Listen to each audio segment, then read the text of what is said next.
It's not new that the amount of data being created in the world is increasing exponentially. Data is not just coming from the content we create on Facebook, Twitter, YouTube. Data is coming from our phones, our Fitbits, our cars, machines.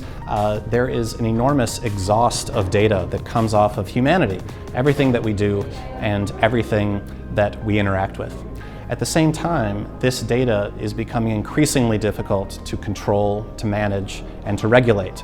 The intensity and frequency of data breaches is increasing. And the trick for companies is then to figure out how do you navigate the incredible opportunity and the value that can be created from this data, and the more troubling and concerning side of, really the dark side of data. And navigating that is going to be one of the big things that companies need to solve in terms of strategy going into the future.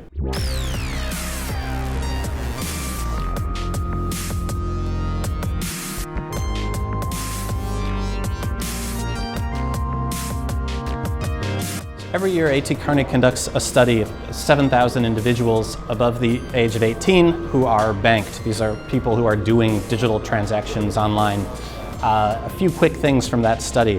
50% of people are very concerned or extremely concerned about sharing data in the context of a digital transaction. On the other side of the coin, there 54% of respondents said that they're willing to share this data if they get something in return. I think that this explains a lot of the success of loyalty programs. I think it also partly explains why consumer behavior hasn't really changed dramatically in the wake of all of these breaches. One of the other points made during this study is this idea of control. 90% of people that responded said that they believe they should have control over the data, over their data. And to me, this shows an enormous gap between how consumers feel about data and data privacy and what is actually happening on the ground.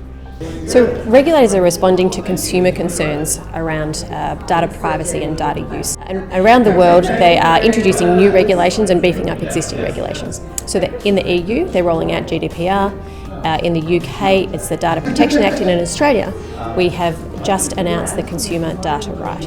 And the intention of the Consumer Data Right is to assign ownership of the data to a consumer. It gives them the right to be able to share that data with third parties, and it penalises breaches associated with data privacy and protection. Organisations are now, whether they like it or not, in the data industry. The organisations that will win in the new environment are those that can take their own data and data of third parties, so data about their customers that sits in other organisations, and turn that into insights and personalisation that generates value for their customers.